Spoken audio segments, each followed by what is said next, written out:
ಶ್ರೀಯುತರಾದ ಶ್ಯಾಮಲ್ ಕೃಷ್ಣ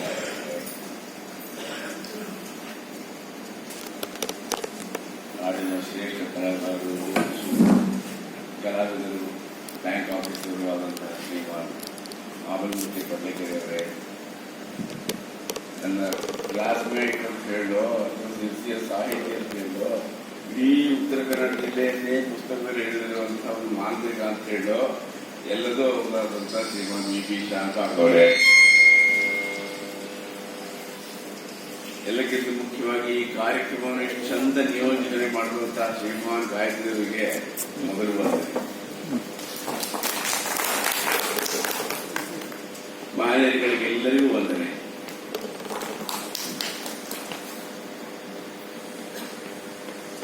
ಕ್ಷಮಿಸಿ, ನಾನು ಕೇವಲ ಒಂದು ಕಲಾವಿದ. ಸಿರ್ಸಿ ನೀರನಹಳ್ಳಿಯಿಂದ ಬಂದು ಬೆಂಗಳೂರು ಬಸ್ ಹತ್ತಿರ ಬಂದು ಬಸ್ ಸ್ಟ್ಯಾಂಡ್ ಇಲ್ಲಿರ್ಲಿಲ್ಲ, ಅಲ್ಲೆಲ್ಲೋ ಇತ್ತು. ಕಲಾಶಪಾಳ್ಯದಲ್ಲಿ ಬಂದು ಹಿಡಿದು ಅಲ್ಲಿಂದ ದುಡ್ಡು ಕಳ್ಕೊಂಡು ಎಲ್ಲೋ ಹೋಗಿ ಮನೆಗೆ ಯಾರ್ಯಾರ ಮೂಲಕ ವೀರಣ್ಣವ್ರ ಮನೆ ಹೋಗಿ ಇಲ್ಲೋಗಿ ನಾಟಕ ಕಂಪ್ನಿ ಹೋಗಿ ಕಥೆ ಎಲ್ಲ ಬಂದೆಲ್ಲ ಆಯ್ತು. ಇಲ್ಲೇ ಎದುರುಗಡೆ ಒಂದು ಹೋಟೆಲ್ ಹೈಲೈಟ್ಸ್ ಅಂತ ಎದುರುಗಡೆ ಇತ್ತು. ಅದು ಇವಾಗ ಏನು ರಿನೈಸಾನ್ ಅಂತ ದೊಡ್ಡ ಬಿಲ್ಡಿಂಗ್ ಆಗಿದೆ. ಆ ಹೋಟೆಲ್ ಹೈಲೈಟ್ಸ್ ಅಂತ ರಾಜ್ಕುಮಾರ್ ಉಳ್ಕೊಳ್ತಾ ಇದ್ರು. ಇಡೀ ಸಿನಿಮಾದ ಕೇಂದ್ರ ಅಂತ ಕರೆಸ್ಕೊಳ್ಳೋಕೆ ಬರ್ತಾ ಇದ್ರು. ಇದು ಗಾಂಧಿನಗರವನ್ನು ನಾವು ಸಿನಿಮಾ ಕೇಂದ್ರ ಅಂತ ಹೇಳ್ತಾ ಇದ್ರು. ಈ ಸಿನಿಮಾ ಕೇಂದ್ರಕ್ಕೆ ನಾವು ಓಡಾಡೋರು. ನಾಟಕ ಕಂಪ್ನಿ ಕ್ಯಾಂಪ್ ಕ್ಲೋಸ್ ಆದ ತಕ್ಷಣ ಅಲ್ಲಿ ಓಡಾಡೋದು. ಬರೀ ಓಡಾಡ್ಬಿಟ್ರೆ ಆಗ್ಲಿಲ್ವಲ್ಲ, ಸ್ಟುಡಿಯೋಗಳಿಗೆ ಓಡಾಡಬೇಕು, ಅಲ್ಲಿ ಓಡಾಡಬೇಕು. ಆವಾಗ ನಮ್ಮ ಕಾಸು ಇರಲ್ಲ, ಅಥವಾ ಬಸ್ ಡ್ಯೂಟಿ ಏನು ಮಾಡಲಿಕ್ಕೆ ಊಟಕ್ಕೆ ಡ್ಯೂಟಿ ಇರಲ್ಲ. ಅಂತ ಸಂದರ್ಭದಲ್ಲಿ ನಾವು ಹೆಂಗೆ ಮಾಡಿದ್ವಿ. ಅದು ಹೇಗೆ ಅದು ಕತೆ ಹಿಂದಿನ ದಿನಗಳು, ಕಳೆದ ಅದ್ಭುತ ದಿನಗಳು, ಅದನ್ನೆಲ್ಲ ಬರಿತಾ ಹೋದ್ರೆ ಇಂಥದ್ದು ತಪ್ಪದೊಂದು ಆಗ್ಬಿಟ್ರೆ ಯಾರು ಓದೋದಿಲ್ಲ, ಬೈತಿದ್ರು. ಕೇವಲ ಅದೆಲ್ಲವನ್ನೂ ಹೇಳಿದ್ದೀನಿ. ನಮ್ಮ ಶ್ರೀಮಾನ್ ಶಾನ್ಭಾಗ್ ಅವರಿಗೆ ಕತೆ ಹೇಳ್ಬೇಕಾದ್ರೆ ಚಂದ. ಅದಕ್ಕಿಂತ ಪೂರ್ವದಲ್ಲಿ ನಾವು ಕಾಲೇಜ್ ಸ್ನೇಹಿತರುಗಳು. ನಾವು ಹೈಸ್ಕೂಲಿಂದ ಕಾಲೇಜ್ ಸಿರ್ಸಿ ಕಾಲೇಜಿಂದ ನಡ್ಕೊಂಡು ಬರ್ಬೇಕಾದ್ರೆ ಮೊದಲೇ ಮಧ್ಯಾಹ್ನ ಹಸುವಾಗಿತ್ತು. ನಾನು ಶಾನ್ಭಾಗ್ ಮನೆಗೆ ಊಟಕ್ಕೆ ಹೋಗ್ಬಿಡ್ತಾ ಇದ್ದೆ. ಅವ್ರ ತಾಯಿಯವ್ರು ನನ್ನ ಕೈಗೆ ಊಟಕ್ಕೆ.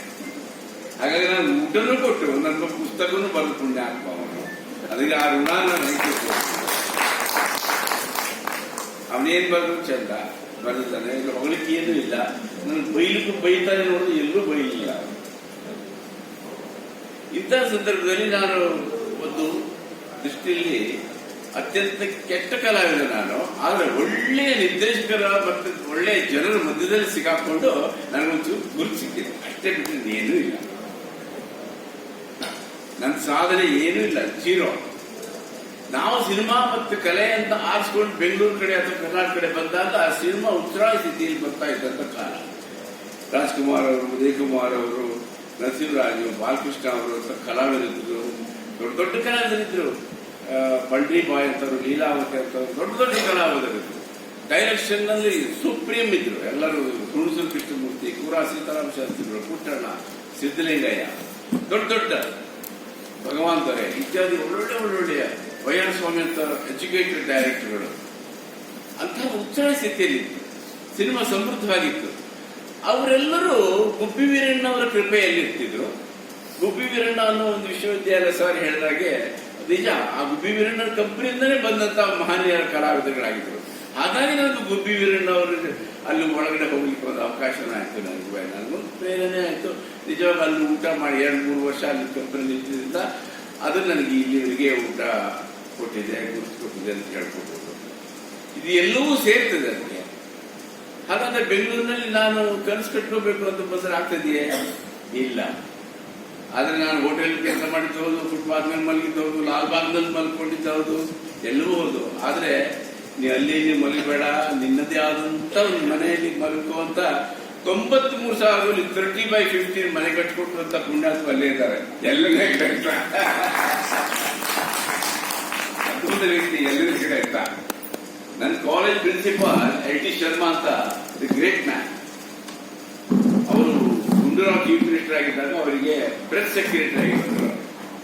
ಬಂದಾಗ ಅವರು ನನ್ನ ಪ್ರಿನ್ಸಿಪಾಲ್ ಆಗಿದ್ರು. ಅವರು ಕಲ್ತಂತ ಇಂಜಿನಿಯರು ಅವರು ಹೌದು. ಹಾಗಾಗಿ ಎಲ್ಲದ ರಾಮಕೃಷ್ಣ ಏನೋ ಹೆಂಗೂ ಮಾಡೋ ಒಂದು ಸೈಟ್ ತಗೊಂಡಿದೆ ಅಂತ ಒಂದು ಮನೆ ಮಾಡ್ಕೊಡ ಅವರಿಗೆ ಅಂತ ಹೇಳ್ಬೋದು. ನಾನು ಹೆಂಗೆ ನನಗೆ ಮನೆಯಲ್ಲಿ ಏನಂದ್ರೆ ಬಹಳ ವಿಚಿತ್ರ ಆಯ್ತಲ್ಲ, ಈ ದುಡ್ಡು ಗಿಡ್ಡು ಏನ್ ಕತೆ ಗೊತ್ತಿಲ್ಲ ಅಂದ್ರೆ ಇವ್ರಿಗೆ ಹೇಳ್ಬಿಟ್ಟಿರೋದು ಜವಾಬ್ದಾರಿ. ಪಾಪ ಅಂತ ಮೋಟರ್ ಸೈಕಲ್ ನನ್ನ ಕರ್ಕೊಂಡು ರವೀಂದ್ರನಾಥ ಟ್ಯಾಗೋರ್ ನಗರ ಅಂತ ಈಗ ಅದು ಆವಾಗ ಮಠದಹಳ್ಳಿ ಬಡಾವಣೆ ಅಂತ, ಅಲ್ಲಿ ಏನೂ ಇರ್ಲಿಲ್ಲ. ಅಲ್ಲಿ ನನ್ನ ಸೈಟ್ ಯಾವುದೋ ಒಂದು ಅವರೇ ಗುರುತು ಹಿಡಿದಿತ್ತು, ನೋಡಪ್ಪ ಇದನ್ನ ಸೈಟ್ ಅಂತ ಅವರೇ ಕೊಟ್ಟಿದ್ದು ಆಗ್ಬಿಟ್ಟಿದೆ. ನನ್ಗೆ ಏನು ಗೊತ್ತು, ಅವಾಗ ಏನೂ ಇರ್ಲಿಲ್ಲ.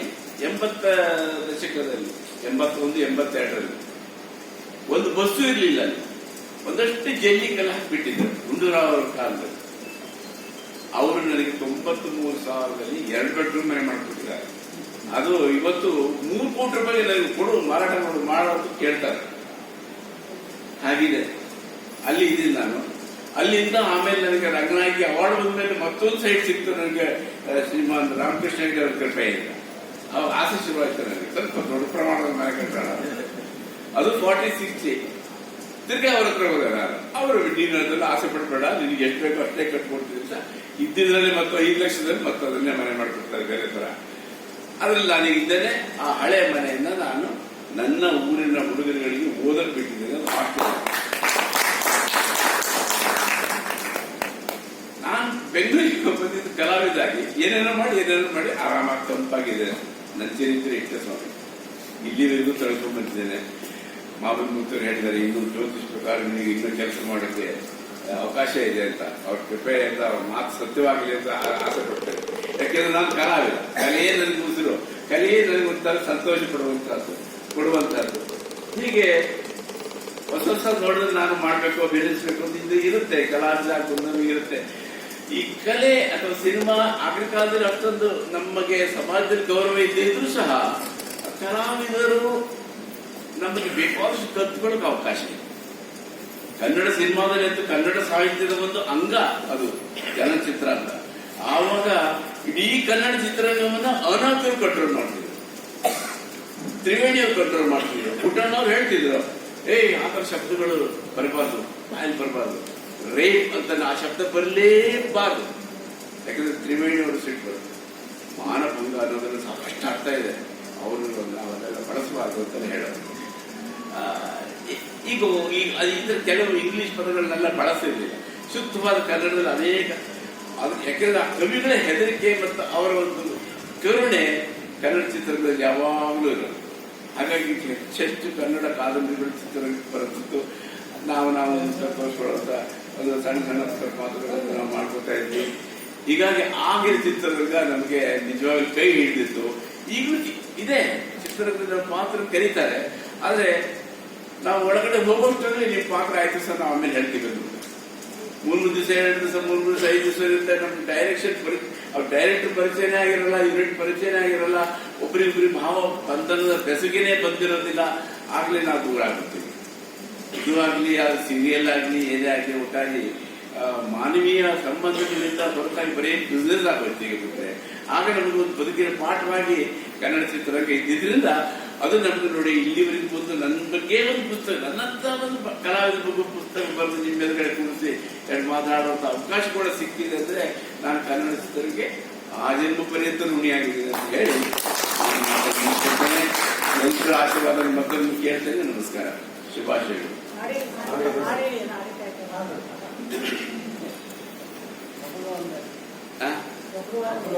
ಒಬ್ರುವಾನ ಅಂತ ನನ್ಗೆ ಹಾಡಿಲ್ಲ. ಅದರ ಒಂದೇ ಒಂದು ಶ್ಲೋಕ ಕುಡಿಸ್ಕೊಂಡು ಕೃಷ್ಣನಿಗೆ ಶ್ಲೋಕ ಹಾಡಿದ ಪಿ ಶ್ರೀನಿವಾಸ್ ಅವರು. ಅದ್ರ ಬಂದು ನನಗೆ ದೊಡ್ಡಗೌಡರು ಒಂದು ಹಾಡು ಬರೆದಿದ್ರು, ಪುಟ್ಟಣ್ಣ ಕಣಗಾರರು ಕೊಡವರಳ್ಳಿ ಪಾಂಡವರಳ್ಳಿ. ನನಗೆ ಮೊಟ್ಟ ಮೊದಲ ಹಾಡೋದು ಅದನ್ನ ನಾನು ಬಾಯಿ ಹಾಡು ಮಾಡ್ಕೊಂಡು ಹಾಡ್ತಿದ್ದೆ. ಅದು ಹೇಳಿದ್ರೆ ಸ್ವಲ್ಪ ಬೇಜಾರಿಲ್ಲ, ತುಂಬ ಕಡೆ ಕೇಳಿರ್ತೀನಿ.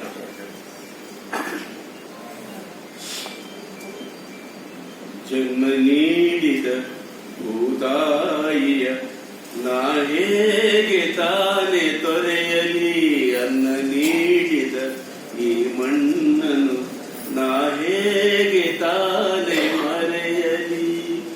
ಈ ಗಾಳಿ ನೀರು ನನ್ನ ಒಡಲು, ಈ ಬೀದಿ ಮನೆ ನನ್ನ ತೊಟ್ಟಿಲು, ಈ ಮಾಚ ಈ ಕೆಂಚ ಎಲ್ಲ ಹೆಸರು, ಎಂದೆಂದು ನನ್ನೆದೆಯ ಅಚ್ಚನೆಯ ಹಸಿರು. ಜನ್ಮ ನೀಡಿದ ಭೂತಾಯಿಯ ನಾ ಹೇಗೆ ತಾನೆ ತೊರೆಯಲಿ. ಈ ಜೀವ ಈ ದೇಹ ಅರೆದು ಅರೆದು ಹೊಸ ಆಸೆ ಹೊಸ ಹಾದಿ ಕನಸೆಂದು ತಿಳಿದು ಬಾನತ್ತ ಭುವಿಯತ್ತ ಪೆಚ್ಚಾಗಿ ನೋಡುವ, ಬಾನತ್ತ ಭುವಿಯತ್ತ ಪೆಚ್ಚಾಗಿ ನೋಡುವ ಪಂಜರದ ಹಕ್ಕಿಗಳ ಹೇಗೆ ಮರೆಯಲಿ. ಈ ಜೀವ ಈ ದೇಹ ಅರೆದು ಅರೆದು ಹೊಸ ಆಸೆ ಹೊಸ ಹಾದಿ ಕನಸೆಂದು ತಿಳಿದು ಈ ಗಂಗೆ ಈ ಗೌರಿ ಹಾಲ ಕುಡಿದೆ, ಈ ಗಂಗೆ ಈ ಗೌರಿ ಹಾಲ ಕುಡಿದೆ ಎಂದೆಂದು ಹರಸಿದ ತಾಯರ ಹೇಗೆ ಮರೆಯಲಿ. ಜನ್ಮ ನೀಡಿದ ಭೂತಾಯಿಯ ನಾ ಹೇಗೆ ತಾನೆ ತೊರೆಯಲಿ. ಅನ್ನ ನೀಡಿದ ಈ ಮಣ್ಣನ್ನು ನಾ ಹೇಗೆ ತಾನೆ ತೊರೆಯಲಿ. ಸಾಂಗಳೆಲ್ಲ ಹಿಂದೆ ಮುಂದೆ ಅರ್ಥ ಚೆಲ್ತಾರೆ. ಧನ್ಯವಾದ. ನಿಲ್ತಾ ಇದೆ. ಅವರ ಸ್ವಭಾವದಲ್ಲಿ ಯಾವಾಗಲೂ ಆತ್ಮ ಪ್ರಶಂಸೆ ಅಥವಾ ತನ್ನನ್ನು ತಾನು ಹೊಗಳಿಕೊಳ್ಳೋದು, ತನ್ನನ್ನು ಇತರರು ಹೊಗಳಬೇಕು ಅಂತ ಅಪೇಕ್ಷಿಸುವುದು, ಇದನ್ನು ಯಾವುದನ್ನು ಅವರು ಇವತ್ತಿವರೆಗೂ ಮಾಡಿಲ್ಲ. ಹಾಗಾಗಿ ಬಹುಶಃ ಅವರಿಗೆ ಕನ್ನಡ ಚಿತ್ರರಂಗದಲ್ಲಿ ತನ್ನಿಂದ ತಾನೇ ಅವರ ಪ್ರತಿಭೆಯನ್ನ ಗುರುತಿಸಿ ಪುಟ್ಟಣ್ಣ ಕಣಗಾಲ್ ಅಂತವರು, ಹುಣಸೂರು ಕೃಷ್ಣಮೂರ್ತಿ ಅಂತವರು, ದೊಡ್ಡ ದೊಡ್ಡ ನಿರ್ದೇಶಕರು, ತಮಿಳಿನ ನಿರ್ದೇಶಕರಾಗಿರುವಂತಹ ಕೆ ಬಾಲಚಂದ್ರರಂತವರು, ಅನೇಕ ನಿರ್ದೇಶಕರು ಅವರನ್ನ ಬಳಸಿಕೊಂಡು ತಮ್ಮ ಚಿತ್ರಗಳನ್ನ ನಿರ್ಮಾಣ ಮಾಡಿದ್ರು. ಆ ಚಿತ್ರಗಳ ಮೂಲಕ ಅವರಿಗೂ ಮತ್ತೆ ನಿರ್ದೇಶಕರಿಗೂ ಇಬ್ಬರಿಗೂ ಕೂಡ ಹೆಸರು ಬಂದಂಥದ್ದು ನಾವು ನಮ್ಮ ಕನ್ನಡ ಚಿತ್ರರಂಗದ ಇತಿಹಾಸದಲ್ಲಿ ನೋಡ್ತಾ ಇದ್ದೇವೆ. ಈ ಪುಸ್ತಕವನ್ನು ಬರೆಯಬೇಕಾದ್ರೂ ಕೂಡ ನಾನೊಂದು 5-6 ಸಲ ಅವರ ಮನೆಗೆ ಹೋಗಿದ್ದೇನೆ. ನಿರ್ನಲೆಯಲ್ಲಿ ಒಂದು ಸಣ್ಣ ತೋಟ ಮಾಡ್ಕೊಂಡಿದ್ದಾರೆ ಅವರು. ಅವರ ಊರಲ್ಲಿ ಅವರು ಸ್ವಂತದಾದಂತಹ ಒಂದು ತೋಟ ಮಾಡಿ ಅದರ ದೇಖ್ಭಾಲನ್ನು ನೋಡ್ತಾ ಬೆಂಗಳೂರಲ್ಲಿ 15 ದಿವಸ, ನೀರ್ನಳ್ಳಿಯಲ್ಲಿ 15 ದಿವಸ, ಈ ರೀತಿ ಅವರ ಈ ಜೀವನ ನಡೀತಾ ಇದೆ. ನಾನು ಕೇಳಿದಾಗಲೆಲ್ಲ ಬೇಡಪ್ಪ ನನ್ನ ಬಗ್ಗೆ ಎಲ್ಲ ಪುಸ್ತಕ ಯಾಕೆ ಅಂತ ಅವರು ಮುಂದೂಡ್ತಾ ಹೋದ್ರು. ಆದ್ರೂ ನಾನು ಅವರ ಬೆನ್ನು ಬಿಡದ ನಕ್ಷತ್ರಕ್ಕನಂತೆ ಅವರಿಗೆ ಬೆನ್ನು ಬಿಡದೆ ಅವರನ್ನ ಒಪ್ಪಿಸಿ ಈ ಪುಸ್ತಕ ನಿರ್ಮಾಣ ಮಾಡಲಿಕ್ಕೆ ಕಾರಣ ಆಯಿತು. ಆವಾಗಲೂ ಕೂಡ ಅವರು ಒಂದು ಕಂಡೀಷನ್ ಹಾಕಿದ್ರು, ಎಲ್ಲೇ ಪುಸ್ತಕದಲ್ಲಿ ಎಲ್ಲಿಯೂ ಕೂಡ ಎಕ್ಸಾಗ್ರೇಷನ್, ಅತಿರಂಜಿತ ಆಗಬಾರ್ದು. ಯಾವ ಘಟನೆಯನ್ನು ಕೂಡ ವಿಶೇಷವಾಗಿ ಹೆಚ್ಚು ಉತ್ಪ್ರೇಕ್ಷೆ ಮಾಡಿ ನೀನು ಬರಿಬಾರ್ದು. ಇದ್ದದ್ದನ್ನು ಇದ್ದಾಗೆ ನಮ್ಮ ಕನ್ನಡಿಗರಿಗೆ ಹೇಳಿದ್ರೆ ಸಾಕು. ಅಷ್ಟು ಮಾಡಿ ಇಲ್ಲೇ ಹೋಗಿದ್ರೆ ಈ ಪುಸ್ತಕ 500 ಪುಟದ ಪುಸ್ತಕ ಆಗ್ಬೋದಾಗಿತ್ತು. ಆದರೆ ಅತ್ಯಂತ ಸಂಕ್ಷಿಪ್ತವಾಗಿ ಅವರು ಹೇಳಿದ್ದನ್ನು ಮಾತ್ರ ನಾನು ನಿರೂಪಣೆ ಮಾಡಿದ್ದೇನೆ. ಜೊತೆಯಲ್ಲಿ ಅವರ ನನ್ನ ಸ್ನೇಹ ಸುಮಾರು 50-55 ವರ್ಷ, 70ರ ದಶಕದಲ್ಲಿ ನಾವು ಸಿರಿಸಿಯ MES ಕಾಲೇಜಿನಲ್ಲಿ ಒಟ್ಟಿಗೆ ಓದ್ತವರು. ಕ್ಲಾಸ್ಮೇಟ್ಸ್ ಎಲ್ಲರೂ ನೆನಪಿರುವುದಿಲ್ಲ, ಕೆಲವರು ಮಾತ್ರ ನೆನಪಿರ್ತಾರೆ. ಯಾರಿಗೆ ಸಮಾನಶೀಲ ವ್ಯಸನೇಶು ಸಖ್ಯಂ ಅಂತ ಹೇಳ್ತಾರೆ ಅಲ್ವಾ, ಹಾಗೆ ಒಂದೇ ತರದ ಹವ್ಯಾಸಗಳು, ವ್ಯಸನಗಳು. ವ್ಯಸನ ಅಂದ್ರೆ ಮತದರ್ಥದಲ್ಲಿ ಅವರಿಗಂತ ಯಾವ ವ್ಯಸನೂ ಇಲ್ಲ, ನಮಗೂ ಕೂಡ ಇಲ್ಲ, ಅವರಿಗೂ ಕೂಡ ಇಲ್ಲ. ಕೆಲವರು ಆ ವ್ಯಸನದಿಂದೇ ಫ್ರೆಂಡ್ಶಿಪ್ ಆಗಿರ್ತಾರೆ. ಅಂತ ವ್ಯಸನಗಳ ಬಗ್ಗೆ ಅಲ್ಲ ನಾನು ಹೇಳೋದು, ಅವರ ಕಲಾ ಹವ್ಯಾಸಗಳ ಬಗ್ಗೆ. ಅವರು ಕಾಲೇಜಿನಲ್ಲಿರುವಾಗಲೇ, ಅಂದ್ರೆ ನಾವು ಸೇರಿರುವಾಗ ಅಲ್ಲಿ SG ಪ್ರಾತಃ ಕಾಲ ಅಂತೇಳಿ ಒಬ್ಬರು ಪ್ರೊಫೆಸರ್ ಇದ್ರು. ಅವರು ವಿಜ್ಞಾನವನ್ನ ಕಲಿಸ್ತಾ ಇದ್ರು, ಬಯಾಲಜಿಯನ್ನ ಕಲಿಸ್ತಾ ಇದ್ರು. ಆದರೆ ಪ್ರವೃತ್ತಿಯಿಂದ ಅವರೊಬ್ಬ ಕಲಾಕಾರರಾಗಿದ್ರು. ಪ್ರತಿ ವರ್ಷ ಗ್ಯಾದರಿಂಗ್ನಲ್ಲಿ ಕನ್ನಡ ನಾಟಕಗಳನ್ನ ಮಾಡಿಸೋದು ಅವರ ಹವ್ಯಾಸ. ಅವರು ಸ್ವತಃ ಕಲಾವಿದರು, ಅನೇಕ ನಾಟಕಗಳಲ್ಲಿ ಪಾತ್ರ ಮಾಡಿದವರು. ಹಯವದನದಂತಹ ನಾಟಕದಲ್ಲೂ ಕೂಡ ಪಾತ್ರ ಮಾಡಿ ಬೆಂಗಳೂರಿನಲ್ಲೂ ಕೂಡ ಅವರು ಪ್ರದರ್ಶನ ಆಗಿದೆ. ಆ ಕಾಲದಲ್ಲಿ. ಆಗ ಪ್ರತಿ ವರ್ಷ ಗ್ಯಾದರಿಂಗ್ ವೇಳೆಯಲ್ಲಿ ನಮಗೆ ನಾಟಕಗಳನ್ನು ಅವರು ಹೇಳಿಕೊಟ್ಟು ನಾಟಕಗಳನ್ನ ಮಾಡಿಸ್ತಾ ಇದ್ರು. 1972ನೇ ಇಸ್ವಿಯಲ್ಲಿ ನಮ್ಮ BA ಫೈನಲ್ ಕೊನೆಯ ವರ್ಷದಲ್ಲಿರುವಾಗ ರಾಣಾ ಅಮರಸಿಂಹ ಅನ್ನುವಂಥ ಐತಿಹಾಸಿಕ ನಾಟಕವನ್ನ ಅವರು ನಿರ್ದೇಶನ ಮಾಡಿ ಸಿದ್ಧಪಡಿಸಿ ಅವರು ರಾಣಾ ಅಮರಸಿಂಹ, ನಾನು ಅವರು ಸೇನಾಪತಿ ಪಾತ್ರವನ್ನು ಮಾಡಿದ್ದೆ. ಅದರ ನಂತರ ಅನೇಕ ನಾಟಕಗಳಲ್ಲಿ ನಾವು ಒಟ್ಟಿಗೆ ಪಾತ್ರ ಮಾಡಿದ್ದೇವೆ. ಆ ನಾಟಕಕ್ಕೆ ಯೂತ್ ಫೆಸ್ಟಿವಲ್ಗೆ ಹೋಗಿ ಧಾರವಾಡದಿಂದ ಮೊದಲ ಬಹುಮಾನವನ್ನು ತೆಗೆದುಕೊಂಡು ಬಂದಿದ್ದೇವೆ. ಅದು ಇನ್ನೂ ನಮ್ಮ MES ಕಾಲೇಜಿನ ಕಪಾಟಿನಲ್ಲಿ ಆ ಶೀಲ್ಡ್ ಇದೆ, ಈಗಲೂ ಕೂಡ ಅದು ನೋಡಬಹುದು. 72ನೇ ವರ್ಷ, 1972ನೇ ಇಸ್ವಿಯಲ್ಲಿ. ಹೀಗೆ ಅಲ್ಲಿಂದ ಪ್ರಾರಂಭವಾದಂತ ನಮ್ಮ ಒಡನಾಟ, ನಮ್ಮ ಬಾಂಧವ್ಯ, ನಮ್ಮ ಸ್ನೇಹ ಸಂಬಂಧ ಕಳೆದ 50 ವರ್ಷಗಳಿಂದ ಅನುಚಾನವಾಗಿ ನಡ್ಕೊಂಡು ಬಂದಿದೆ. ಅವರು ಎಷ್ಟೇ ದೊಡ್ಡ ಸ್ಥಾನವನ್ನು ಅಲಂಕರಿಸಿದ್ರು ಕೂಡ ನಾನೊಂದು ಫೋನ್ ಮಾಡಿದಾಗ ಅಥವಾ ನಾನೊಂದು ಕರೆ ಮಾಡಿ ಅವರು ಮಾತಾಡಿದಾಗ 72ನೇ ದಶಕದಲ್ಲಿ ಎಷ್ಟೊಂದು ಆತ್ಮೀಯತೆಯಿಂದ ಅವರು ಮಾತಾಡ್ತಾರೋ ಇವತ್ತಿಗೂ ಕೂಡ ಅಷ್ಟೇ ಪ್ರೇಮಪೂರ್ವಕವಾಗಿ ಮಾತಾಡ್ತಾರೆ. ಅಂದ್ರೆ ಅವರಲ್ಲಿ ಯಾವುದೇ ರೀತಿಯ ಅಹಂಕಾರ, ಗೌರವ ಅಥವಾ ತಾನು ದೊಡ್ಡವನು ಅನ್ನುವಂಥ ಮನೋಭಾವ ಇವತ್ತಿಗೂ ಬಂದಿಲ್ಲ, ಬರೋದೂ ಇಲ್ಲ. ಮನೆಗೆ ಹೋದ್ರೆ ಅವರೇ ಕಾಫಿ ಮಾಡಿ ಕಷಾಯ ಮಾಡಿ ನಮ್ಗೆ ಕೊಡ್ತಾರೆ. ಅಷ್ಟೊಂದು ಆತ್ಮೀಯತೆಯಿಂದ ನಡ್ಕೊಂಡಂತ ವ್ಯಕ್ತಿ. ಅವರಿಂದ ನಾನು ಅನೇಕ ರೀತಿಯಿಂದ ಉಪಕೃತ ಆಗಿದ್ದೇನೆ, ಆ ಪ್ರಶ್ನೆ ಬೇರೆ. ಅವರ ಮೂಲಕ ಒಂದೆರಡು ಕನ್ನಡ ಚಿತ್ರಗಳಲ್ಲಿಯೂ ಕೂಡ ಒಂದೆರಡು ಸಣ್ಣ ಪುಟ್ಟ ಪಾತ್ರಗಳನ್ನು ಮಾಡುವ ಅವಕಾಶ ಕೂಡ, ಬಾಳೆನಾರಿನ ಮಲ್ಲಿಗೆ ಹೂವಿನ ದೃಷ್ಟಿಯಿಂದ ಬಾಳೆನಾರು ತೊಲಗಿಟ್ಟು ಹೋಯಿತು ಅನ್ನೋ ಹಾಗೆ, ಎರಡು ದಂಡೆಗಳು, ಆಮೇಲೆ ಗರುಡಗಳ ನಡುವೆ, ಮರ್ಯಾದೆ ಮಹಲು, ಈಗ ಕೆಲವು ಚಿತ್ರಗಳಲ್ಲಿ ಅವರ ಜೊತೆ ಪಾತ್ರ ಮಾಡುವಂತ ಅವಕಾಶ ನನಗೆ ಅವರೇ ಕರುಣಿಸಿಕೊಟ್ಟಿದ್ದಾರೆ. ಆಮೇಲೂ ಕೂಡ ನಮ್ಮ ಅನೇಕ ಕೊಂಕಣಿ ಧಾರಾವಾಹಿ ಮಾಡಬೇಕಾದ್ರೆ ನಮ್ಮ ಚಂದನ ವಾಹಿನಿಯಲ್ಲಿ ಇಲ್ಲಿಯ ಒಬ್ಬರು ನಮ್ಮ ಗೀತಾ ಪೈ ಅಂತೇಳಿ ಅವರೊಂದು ಹಾವು ಸಂಖ್ಯೆಲೆ ಆಯ್ಕೆ ಅಂತೇಳಿ ಕೊಂಕಣಿ ಧಾರಾವಾಹಿ ಮಾಡಿದ್ರು. ರಾಮಕೃಷ್ಣನಿಗೆ ಕೊಂಕಣಿ ಬರ್ತಾ ಇರ್ಲಿಲ್ಲ, ಅಂದ್ರೆ ಅರ್ಥ ಆಗ್ತಿತ್ತು, ಮಾತಾಡ್ಲಿಕ್ಕೆ ಬರ್ತಾ ಇರ್ಲಿಲ್ಲ. ಅವರು ನನ್ನ ಮೂಲಕ ಅವರನ್ನು ಒಪ್ಪಿಸಿ ಆ ಒಂದು ಧಾರಾವಾಹಿಯಲ್ಲಿ ಒಂದು 16 ಎಪಿಸೋಡ್ನಲ್ಲಿ ನಾವು ಪಾತ್ರ ಮಾಡ್ಲಿಕ್ಕೆ ಅವಕಾಶ ಮಾಡಿಕೊಟ್ರು.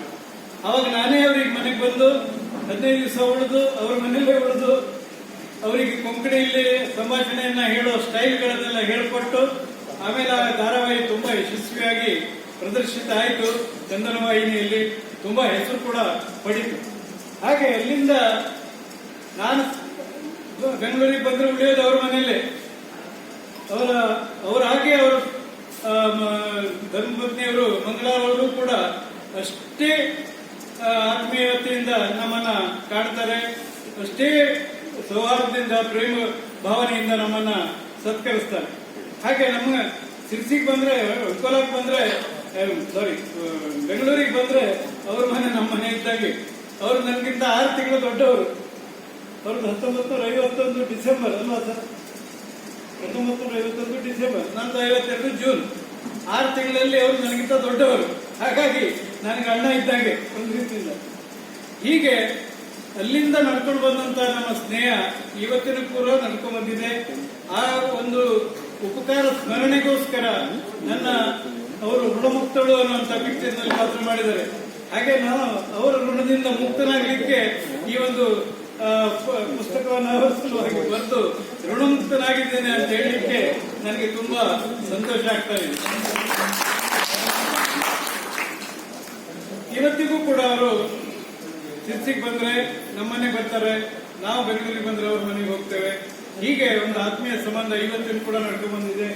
ಅವರು ನೀರಿನಲ್ಲೇ ಇದ್ರು, ನಿನ್ನೆ ಮೊನ್ನೆವರೆಗೂ ನೀರಿನಲ್ಲಿ ಇದ್ರು. ಬಹುಶಃ ನಿನ್ನೆ ರಾತ್ರಿ ಹೊರಟು ಬಂದಿದ್ದಾರೆ. ಯಾಕೆ ನಾವೊಂದು ಆತ್ಮೀಯವಾಗಿ ಕರೆಗಾಗಿ. ಮತ್ತೆ ಅವರು ನಾಳೆ ಹೋಗ್ತಾರೆ, ಯಾಕಂದ್ರೆ 15ನೇ ತಾರೀಕಿಗೆ ಸಿರ್ಸಿಯಲ್ಲಿ ಒಂದು ಕಾರ್ಯಕ್ರಮ ಇದೆ. ಅಲ್ಲಿಯ ಹಾಡುವ ಗೂಡು ಅಂತೇಳಿ ಒಂದು ಸಂಘ ಇದೆ. ಆ ಸಂಘದಲ್ಲಿ ಅವರನ್ನು ಮುಖ್ಯ ಅತಿಥಿಯಾಗಿ ಕರೆಸಿದ್ದಾರೆ. ಮತ್ತೆ ನಾಳೆ ನಡೆದು ಅವರು ಪುನಃ ಸಿರ್ಸಿಗೆ ಹೋಗ್ಬೇಕು. ಅಂತ ಪರಿಸ್ಥಿತಿಯಲ್ಲೂ ಕೂಡ ಇವತ್ತು ಬಂದು ನಮ್ಮ ಒಟ್ಟಿಗೆ ಕಾಲವನ್ನ ಕಳೆದಿದ್ದಾರೆ. ಅವರಿಗೆ ಧನ್ಯವಾದಗಳನ್ನು ಅರ್ಪಿಸ್ತೇವೆ.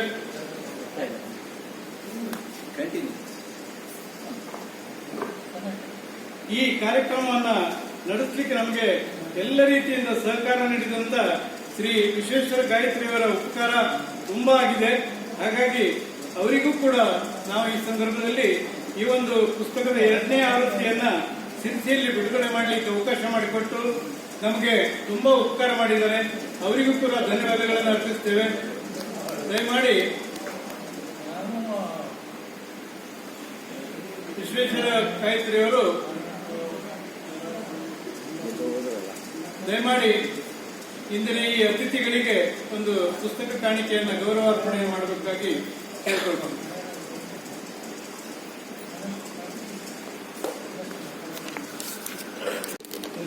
ಅಧ್ಯಕ್ಷರು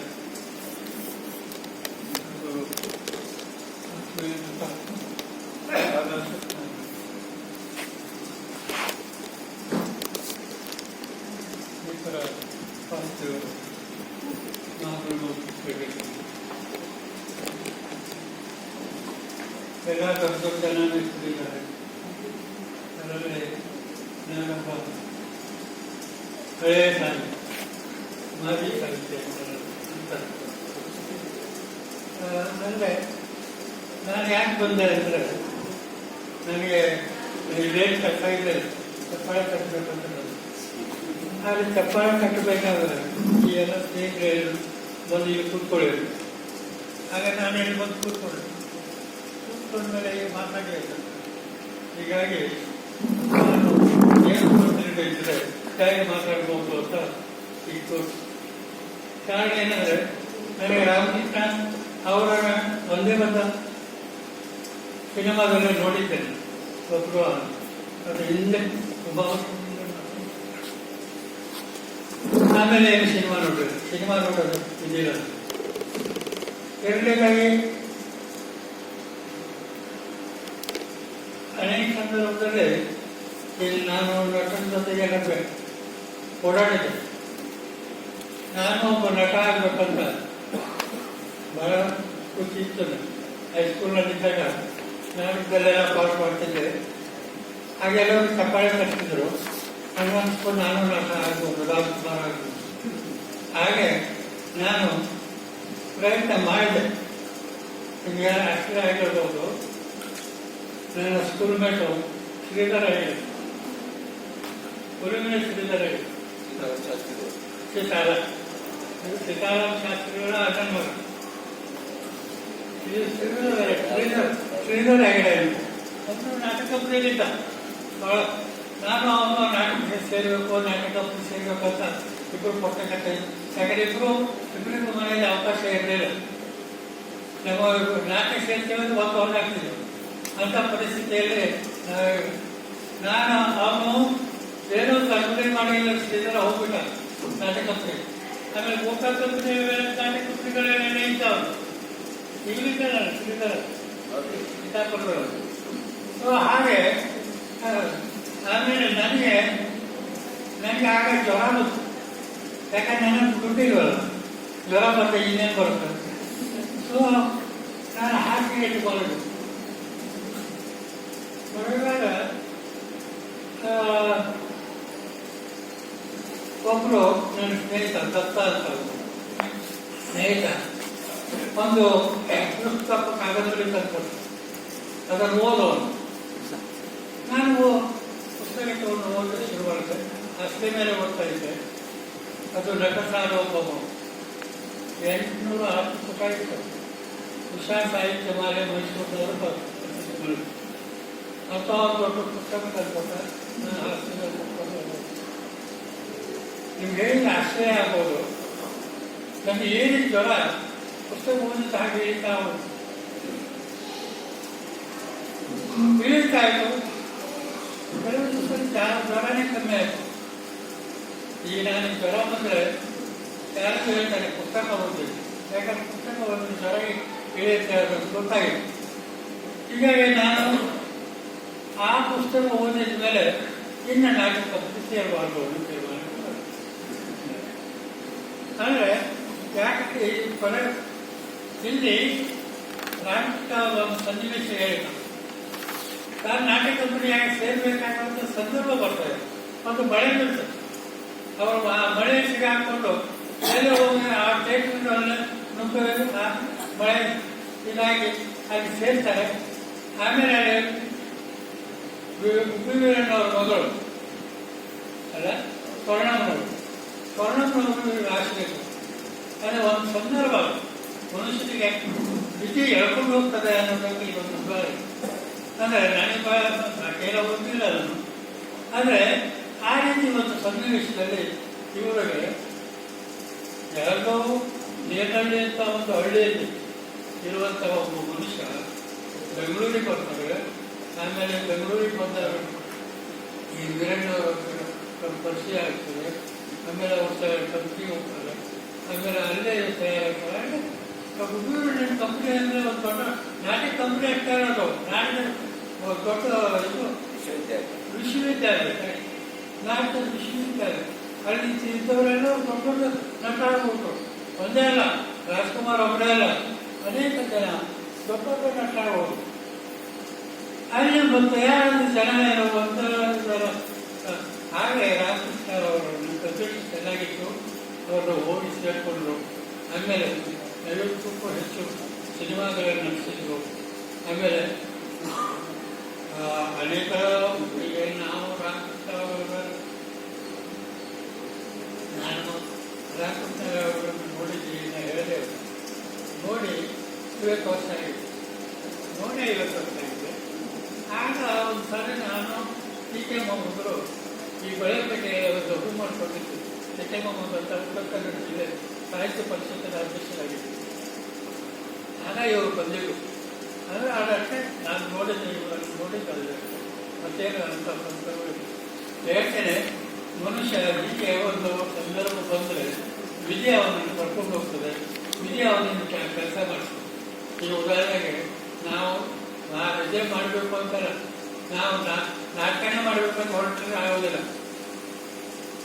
ಜಿ.ಕೆ. ಮಾಸ್ತರ್ ಅಂತ ಮಾರಿಕಾಂಬ ಸ್ಕೂಲ್ ಹೆಡ್ ಮಾಸ್ಟರ್ ಇದಕ್ಕೆ ಅವರ ಮಗ ಸಿನಿಮಾ ಇದ್ದಾಗ ಆಗ್ಬೇಕಂತ ಸಿನಿಮಾ ನಟ ಆಗಿದೆ. ನನಗೆ ಅದು ಬರ್ತಿರ್ತಲ್ಲ. ಆದರೆ ಸಿನಿಮಾ ನಟ ಆಗ್ಬೇಕಂತ ಆಗಲಿಲ್ಲ. ನಮ್ಮ ಶ್ರೀಧರಣ್ಣ ಸಿನಿಮಾ ನಟ ಆಗ್ಬೇಕಂತ ಬಂದ ಆಗಲಿಲ್ಲ. ಅವರ ಆಗದಾಗ ಬಸವಂತ ಇಷ್ಟಪಟ್ಟು ಬಂದವರಲ್ಲ. ಅದು ಸಿನಿಮಾ ನಟ ಒಂದು ಮಾತು ನಿಜ. ರಾಮಕೃಷ್ಣ ಅವರು ಏನು ಮಾಡಿದ್ದಾರೆ ಏನು ನಾನು ಓದಿಲ್ಲ.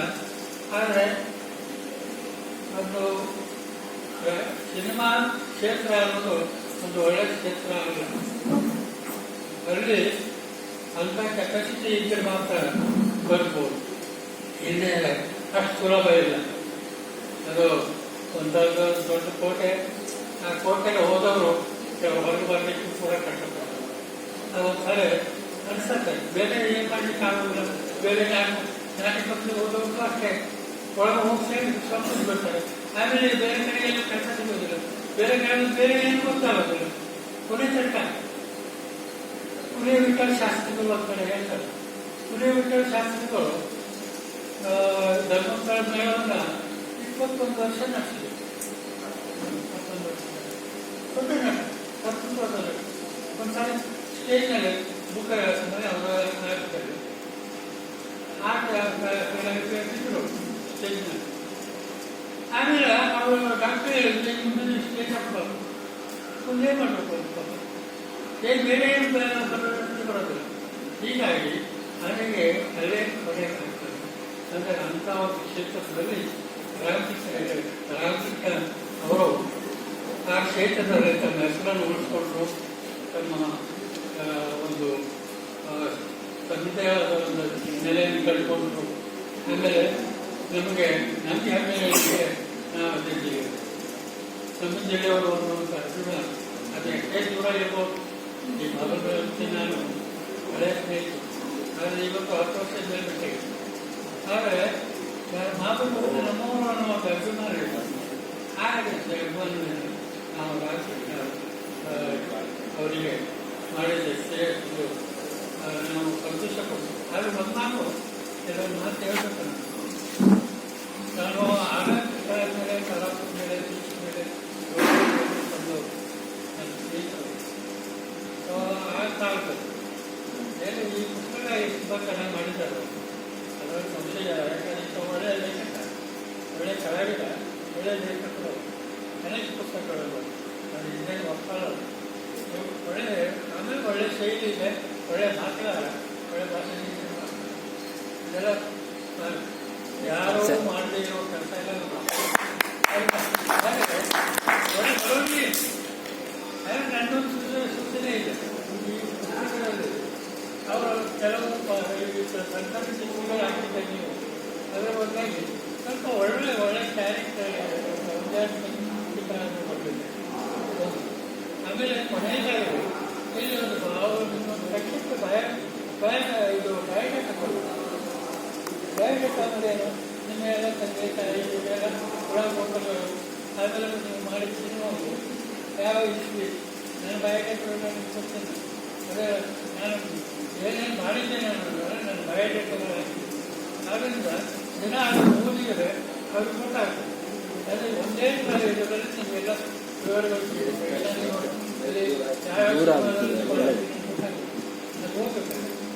ಒಂದು ಆಮೇಲೆ ಈ ಒಂದು ಆಮೇಲೆ ನಾಟಕದ ಕ್ಷೇತ್ರ ಇದೆ, ತುಂಬ ವಿಸ್ತಾರವಾದ ಕ್ಷೇತ್ರ. ಇದು ಒಂದೇ ವಿಷಯಕ್ಕೆ ನನಗೆ ಪರಿಶೀಲನೆ ಮರಾಠಿಯಲ್ಲಿ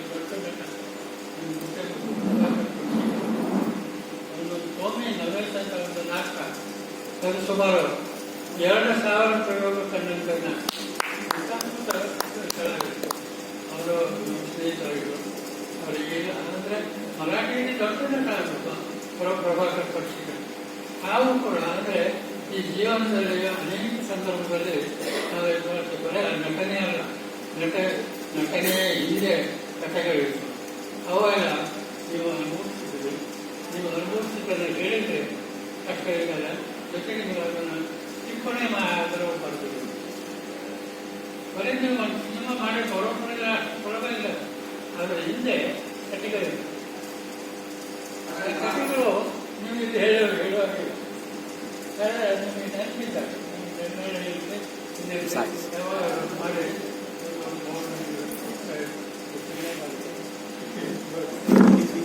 ದಯಮಾಡಿ ಮಾತಾಡಿ ನೀವು ಉತ್ತರೋತ್ತರ ಆಯ್ತು ಇನ್ನೂ ಒಳ್ಳೆಯದಾಗಿದೆ.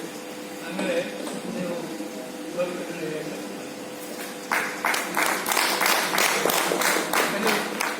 ನಮ್ಮ ವಾಸ್ತವ ಒಂದು ಒಳ್ಳೆ ಕೆಲಸ ಮಾಡಿದ್ರು. ನಮಗೆ ಅನೇಕ ಒಳ್ಳೆ ಕೆಲಸ ಮಾಡಿದ್ರು. ಆದರೆ ಈ ಪುಸ್ತಕ ಬರೆದಿದ್ದು ಒಂದು ಪ್ರವೇಶಕ್ಕೆ ಅಂತ ನಾನು ಓದ್ಕೊಂಡು ಈ ನಿಮ್ಮ ಜೀವನದ ಒಂದು ಪ್ರವೇಶಕ್ಕೆ ಇದು ಮರುಮುದ್ರಣಾಗಿದೆ. ಜೀವನ ಮರುಮುದ್ರಣಾಗಿದೆ.